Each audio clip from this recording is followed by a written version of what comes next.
Praise the Lord. ദാവീദിന്റെ ഒരു സങ്കീർത്തനം, 28-ാം സങ്കീർത്തനം. യഹോവേ, ഞാൻ നിന്നെ വിളിച്ചപേക്ഷിക്കുന്നു. എൻ്റെ പാറയായുള്ളോവേ, നീ കേൾക്കാതിരിക്കരുതേ.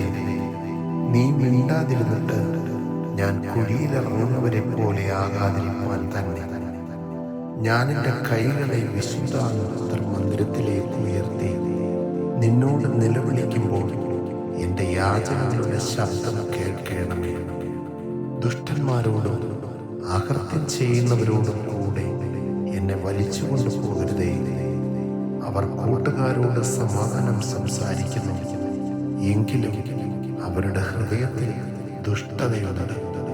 അവരുടെ ക്രിയയ്ക്ക് തക്കവണ്ണവും പ്രവൃത്തികളുടെ ദുഷ്ടതയ്ക്ക് തക്കവണ്ണവും അവർക്ക് കൊടുക്കണമേ.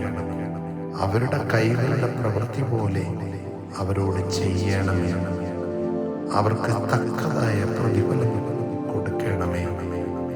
യഹോവയുടെ പ്രവൃത്തികളെയും അവൻ്റെ കൈവേലയെയും അവർ വിവേചിക്കായകൊണ്ട് അവൻ അവരെ പണിയാതെ ഇടിച്ചു കളയും. യഹോവ വാഴ്ത്തപ്പെട്ടവനാകട്ടെ. അവൻ എൻ്റെ യാചനകളുടെ ശബ്ദം കേട്ടിരിക്കുന്നു.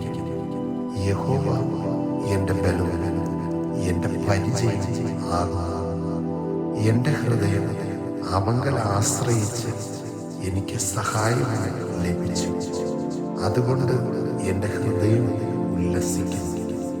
പാട്ടോടെ ഞാൻ അവനെ സ്തുതിക്കുന്നു. യഹോവ തൻ്റെ ജനത്തിൻ്റെ ബലമാണ്. തൻ്റെ അഭിഷേകത്തിന് അവൻ രക്ഷാദുർഗം തന്നെ. നിന്റെ ജനത്തെ രക്ഷിച്ച് നിന്റെ അവകാശത്തെ അനുഗ്രഹിക്കണമേ. അവരെ മേയിച്ച് എന്നേക്കും അവരെ വഹിക്കണമേ. ആമേൻ.